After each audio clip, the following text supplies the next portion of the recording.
Mastering your spirit is one of the greatest strengths a person can develop. It is the ability to remain calm when others lose control, to walk in peace when chaos surrounds you, and to hold on to joy even when people try to take it away. Many believe that strength is found in how loud they can be, how forcefully they can argue, or how much they can prove their point. But true strength is not in overpowering others. It is in overpowering. When you control your spirit, you refuse to let external circumstances dictate your internal state. You are no longer a puppet to people's words, a slave to your emotions, or a victim of your past experiences. Instead, you stand firm in the confidence that no matter what happens around you, you are unmoved, unshaken, and at peace. Think about the times when anger took control of your actions. Maybe someone insulted you, and without thinking, you fired back. Maybe a coworker disrespected you, and you let your frustration dictate your response.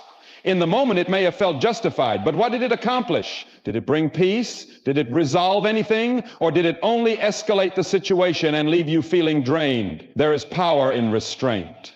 The world teaches that if someone disrespects you, you should put them in their place. If someone offends you, you should make sure they know they crossed the line. But the truth is, reacting in anger never leads to victory. It only fuels more anger.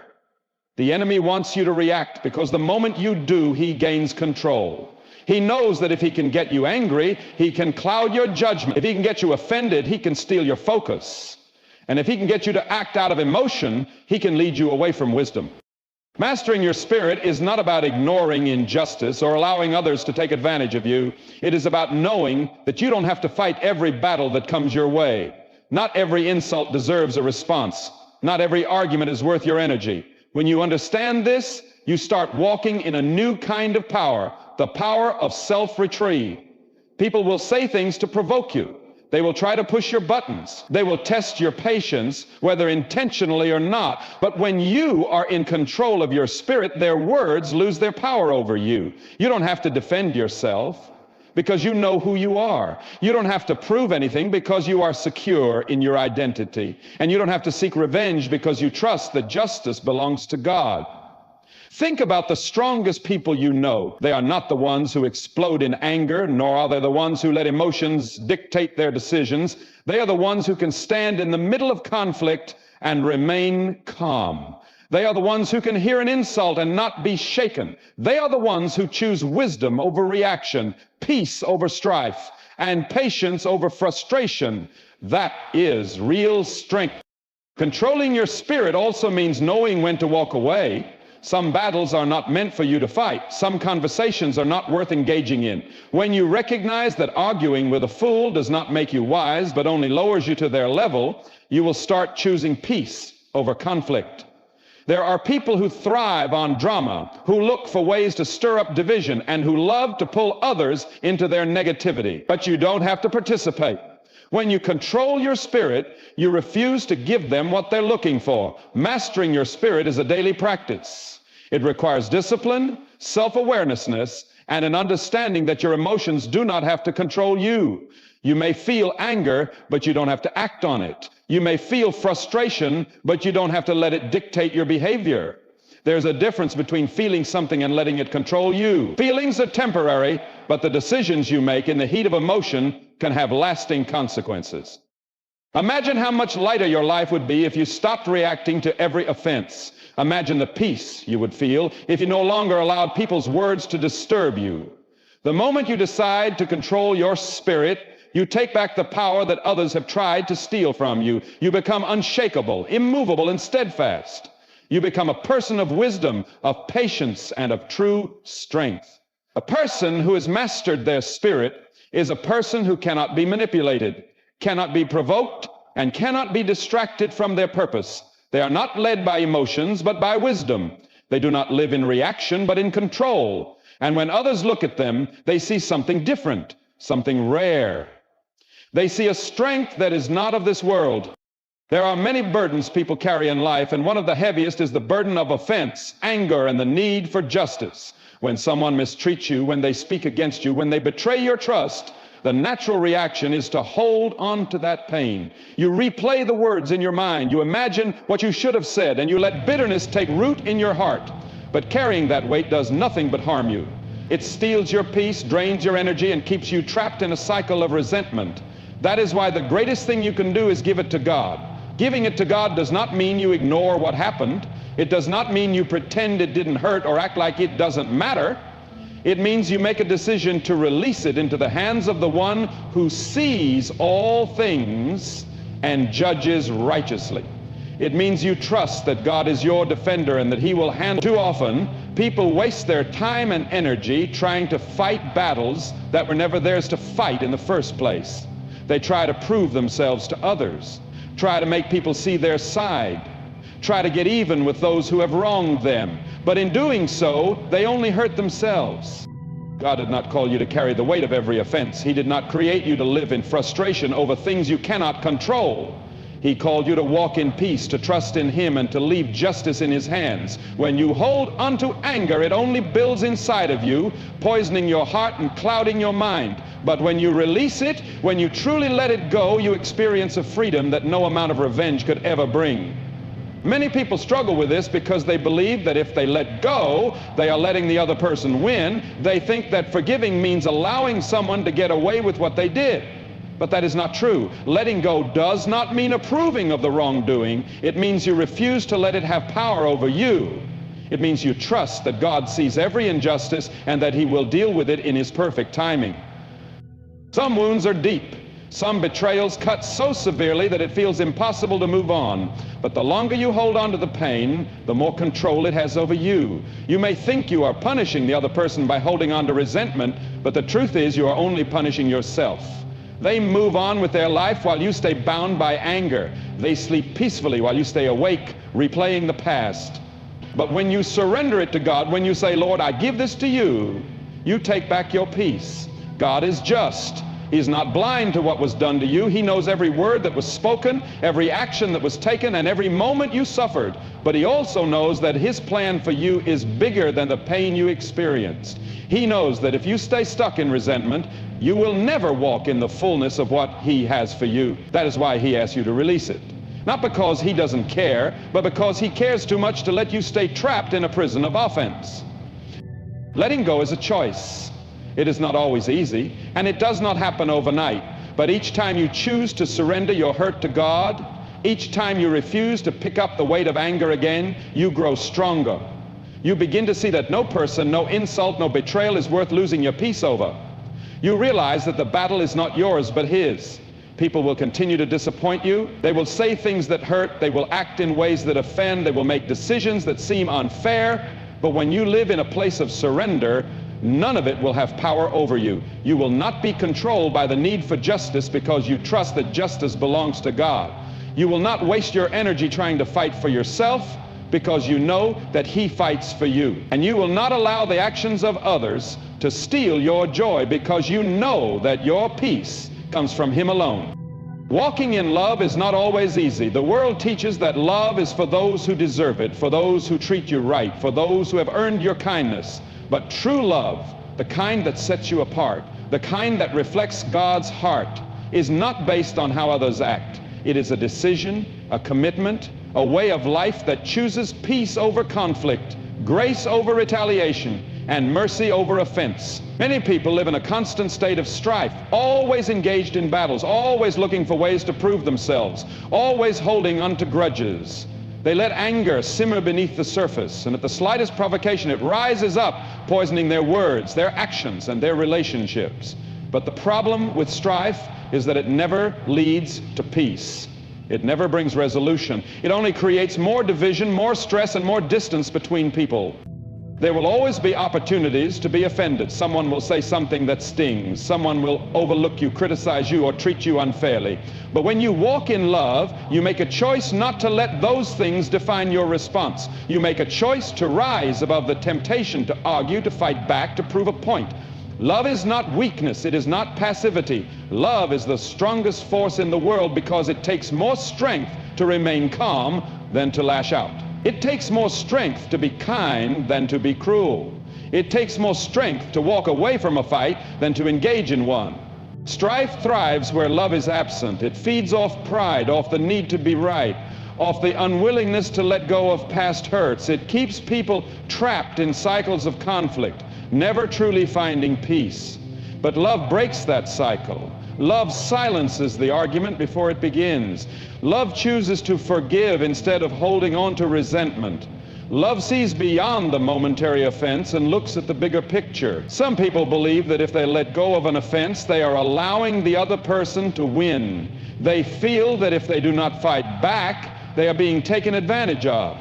But walking in love is not about letting people walk over you. It is about choosing what battles are worth your energy. Not every argument needs your voice. Not every insult deserves your response. When you understand this, you begin to see that love is not about losing. It is about winning in a way that the world does not understand. People will expect you to react the way they would. They will expect anger, retaliation, and bitterness. But when you respond in love, it confuses them. It stops them in their tracks, because love is not what they are used to. They are used to strife. They are used to defensiveness. They are used to people meeting them at their level. But love lifts you higher. Love sets you apart. Love protects your peace. Walking in love does not mean you ignore reality. It does not mean you allow yourself to be mistreated or remain in toxic situations. It means you guard your heart against the poison of bitterness. It means you choose to let go of offenses quickly so they do not take root in your soul. It means you refuse to let the actions of others dictate your own. When you walk in love, you begin to notice how much lighter life feels. You are no longer carrying the weight of anger. You are no longer burdened by the need to prove yourself. You are no longer allowing people to steal your joy. Love is freedom. Love is power. Love is a decision to live above the noise, above the drama, above the constant conflict that so many people are caught in. Strife may feel satisfying in the moment, winning an argument, proving someone wrong, making your voice heard. It may bring temporary relief, but it never brings lasting peace. Only love can do that. When you walk in love, you do not waste your days replaying old offenses, reliving painful moments, or holding on to grudges. You live with an open heart, free from the chains of resentment, free from the need to always be right, free from the battles that are not yours to fight. Some of the greatest victories in life are not won by fighting harder, but by choosing not to fight at all. When you walk in love, you allow God to handle what you cannot. You shift your focus from proving a point to protecting your peace. You stop striving and start trusting. You live differently, and in doing so, you become a light in a world filled with darkness. The enemy is a master of distraction. He knows that he cannot take away what God has for you, so instead, he works to divert your attention. He sends situations, people, and circumstances designed to pull you away from your purpose, to stir up your emotions, and to get you caught up in battles that do not matter. If he can get you focused on the wrong things, he can keep you from walking in the fullness of what God has planned for you. Distraction does not always come in obvious forms. Sometimes it comes in small, subtle ways. An argument that shifts your mood, a criticism that lingers in your mind, a disappointment that causes you to question your path. The enemy will use people to frustrate you, situations to drain you. If you are not careful, you will spend your energy fighting battles that were never meant for you, reacting to things that do not deserve your attention, and wasting time on things that have no eternal value. One of the most dangerous things about distraction is that it feels urgent. The enemy makes it seem like you must respond, like you must defend yourself, like you must fix every problem right now. He wants you to be consumed with things that have no real significance, so that you never focus on what truly matters.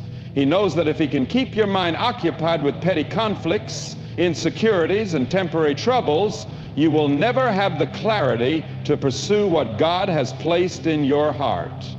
People will say things that offend you. Situations will arise that frustrate you. Unexpected problems will show up just as you are about to step into something great. Have you ever noticed that the moment you decide to grow spiritually, to take a new step in faith, to walk in obedience, Suddenly, opposition comes. That is not a coincidence. The enemy sees your progress and he does everything in his power to stop it.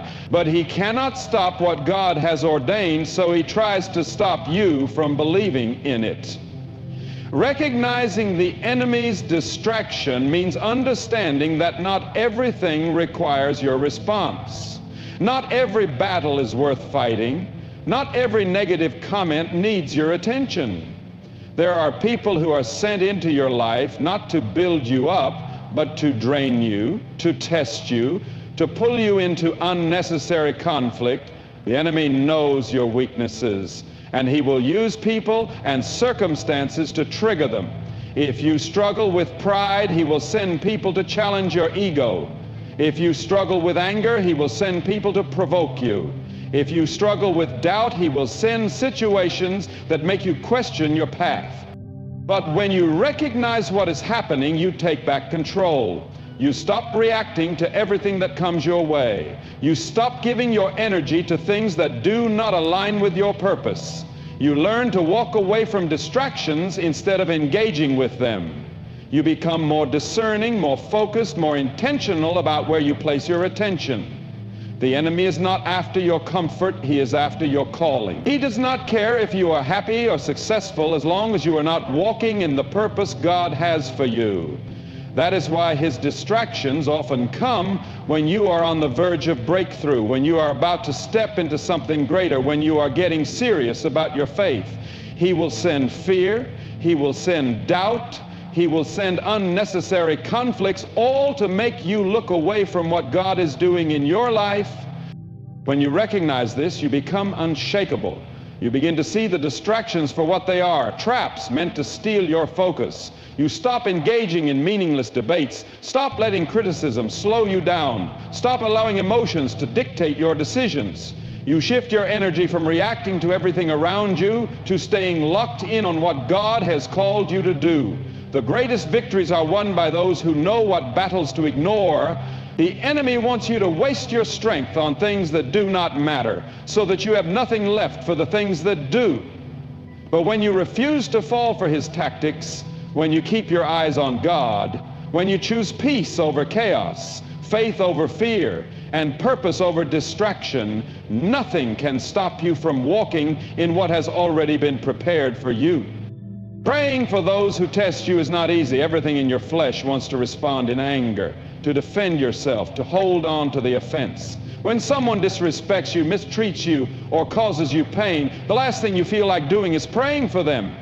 But that is exactly what you are called to do, not because they deserve it, not because they have earned your kindness, but because when you pray for them, you free yourself from the burden of bitterness. It takes strength to pray for someone who has wronged you. It takes humility to ask God to bless someone who has hurt you.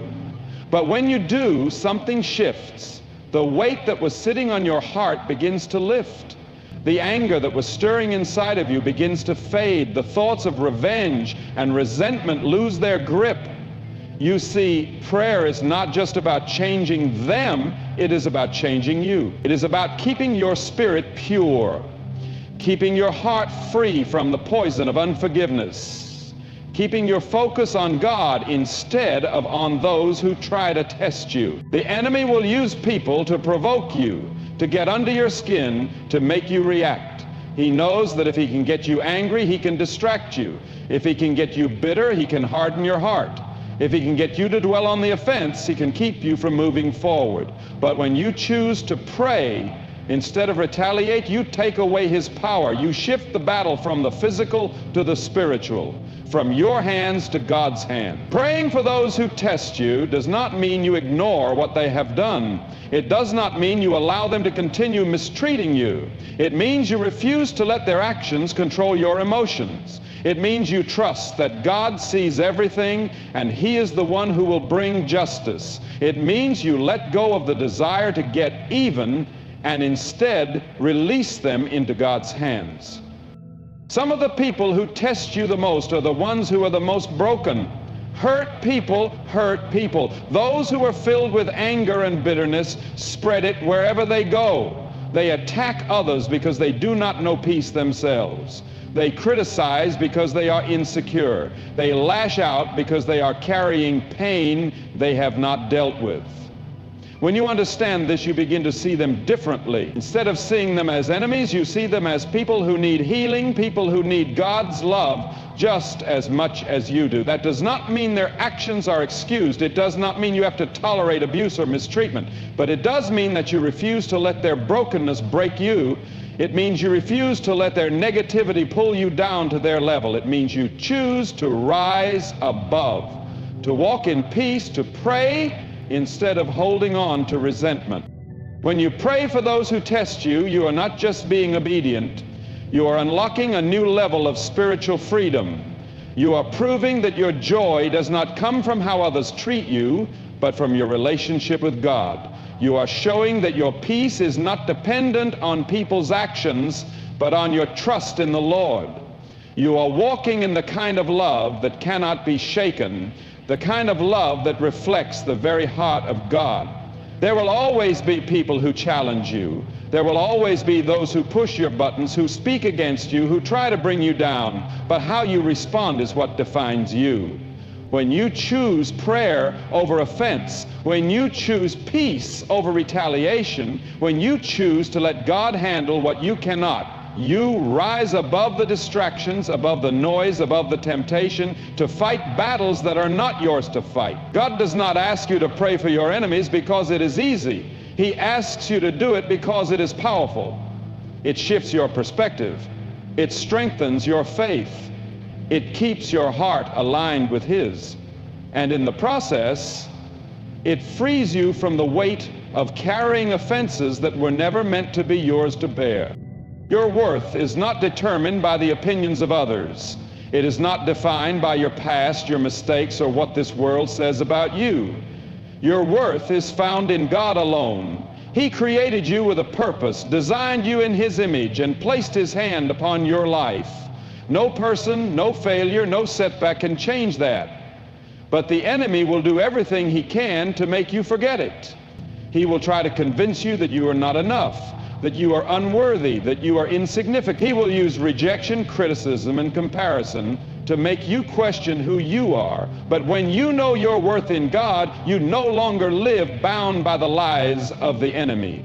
Many people spend their lives trying to prove their value. They seek approval, they chase after validation, they work tirelessly to earn acceptance. But no amount of success, praise, or recognition can give you what only God can. If your worth is based on what people say, then it will rise and fall with their opinions.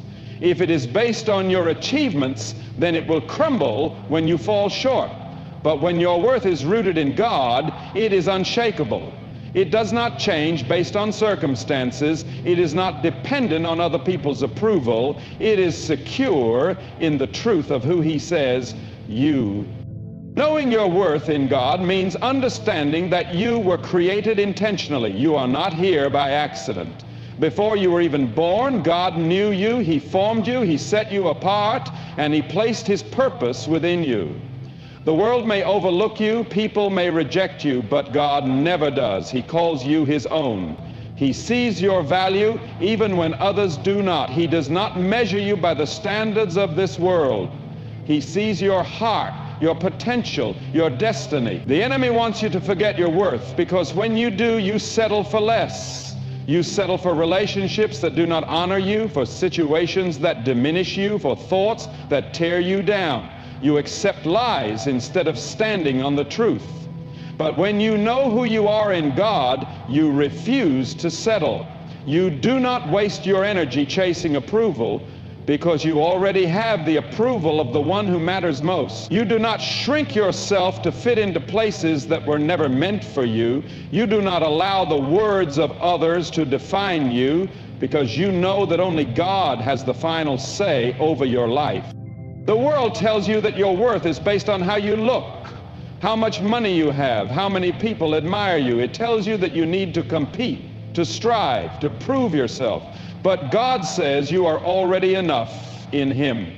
You do not have to perform. You do not have to pretend. You do not have to be anything other than who He created you to be. His love for you is not based on what you do, it is based on who He is. When you truly know your worth in God, you stop living in fear of rejection. You stop seeking validation from those who do not see your value. You stop allowing the opinions of others to shake your confidence. You walk in boldness, in faith, in the certainty that you are chosen, loved, and called for a purpose. You no longer try to fit into places that were never meant for you because you trust that God has something greater in store. The enemy will keep trying to convince you that you are not enough. He will remind you of your past, your failures, your weaknesses. But every time those thoughts come, you have to stand on the truth of God's Word. You have to remind yourself that your worth does not come from what you have done. It comes from what Jesus has done for you. His sacrifice, His love, His grace define your value, not the opinions of others. When you walk in the confidence of who you are in God, you begin to see yourself differently. You stop comparing yourself to others because you know that God's plan for you is unique. You stop doubting yourself because you trust that He has equipped you for everything He has called you to do. You stop looking to people for your sense of identity because your identity is already secure in Him. God does not make mistakes. You are not a mistake. You are not forgotten. You are not insignificant. You are fearfully and wonderfully made, created for a purpose, and deeply loved by the one who formed you. Nothing and no one can take that away. Everything in this world is temporary. The successes, the struggles, the material possessions, the opinions of others. It all fades. Yet, so many people live as if this life is all there is. They chase after things that do not last. They pour their energy into what will one day disappear. They strive for recognition, wealth, and approval, thinking these things will bring fulfillment, only to realize that none of it truly satisfies. But when you live with an eternal perspective, everything changes. You begin to see beyond the moment. You stop living for what is temporary and start living for what is eternal. Living with an eternal perspective means understanding that this life is not the end, it is only the beginning. Every decision you make, every action you take, every moment you spend is building something far greater than what you see now. The way you treat people, the way you handle challenges, the way you respond to trials, it all matters in the light of eternity. The enemy wants to keep you focused on the temporary. He wants you consumed with worry, with distractions, with things that have no lasting value. But when you fix your eyes on what is eternal, you stop being shaken by what is happening around you. You stop letting every difficulty steal your peace. You stop chasing after things that do not matter. People often spend their lives storing up treasures on earth, thinking that their security comes from what they own, what they achieve, or what others think of them. But none of these things can go with you beyond this life. The money, the possessions, the fame, it all stays behind. What lasts is the impact you made, the lives you touched, the faith you lived out. When you invest in eternal things, you are building something that will never fade. You are sowing seeds that will continue to bear fruit long after you are gone. Living with an eternal perspective does not mean ignoring the responsibilities of today. It does not mean neglecting your work, your family, or your goals, but it does mean keeping everything in its proper place. It means not allowing the temporary things of this world to take priority over the things that truly matter. It means asking yourself, am I living for myself or am I living for something greater? It means making choices that reflect what is most important, even when the world tells you to focus on something else. When you live with eternity in mind, you handle struggles differently. You begin to see trials not as obstacles, but as opportunities to grow. You realize that every hardship is refining you, shaping you, strengthening your faith. You stop asking, why is this happening to me? And start asking, what is God teaching me through this? You recognize that your challenges are not just about today, they are preparing you for something greater. You also begin to see people differently. You stop seeing them as obstacles or inconveniences and start seeing them as souls with eternal value. You start treating people with more grace, more patience, more kindness, because you know that every interaction matters. The way you speak, the way you love, the way you serve, it all has the power to point people towards something greater than this world can offer. The enemy will try to make you forget eternity. He will try to keep you so focused on your problems, your worries, your daily struggles, that you lose sight of what really matters. He will make you believe that your worth is in your achievements, that your purpose is in what you gain, that your life is only about what you can see. But when you remember that this world is not your home, you stop being controlled by the things of this world. You stop fearing loss because you know that your real treasure is in heaven. You stop chasing after things that do not last because you are focused on something far greater. Living with an eternal perspective gives you peace. It frees you from the pressure of trying to control everything, from worrying about things that will not matter in the long run. It helps you keep your priorities in order, to spend your time wisely, to focus on things that have lasting value. It reminds you that no matter what happens here, God's plan is greater, His promises are true, and His kingdom is forever. When you live with an eternal perspective, you stop being shaken by temporary troubles. You recognize distractions for what they are, refuse to be consumed by negativity, and choose to rise above.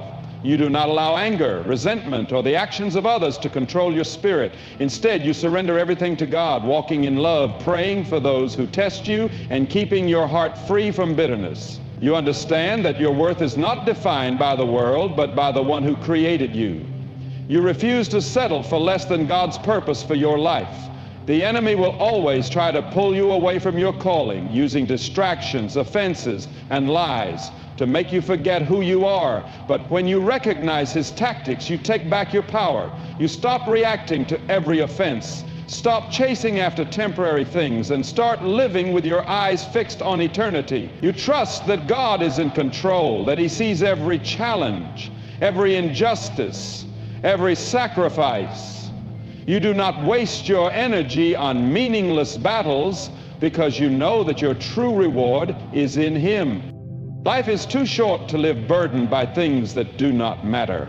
Every moment is an opportunity to choose faith over fear, peace over chaos, purpose over distraction. The way you live today impacts far more than just this life. It echoes into eternity.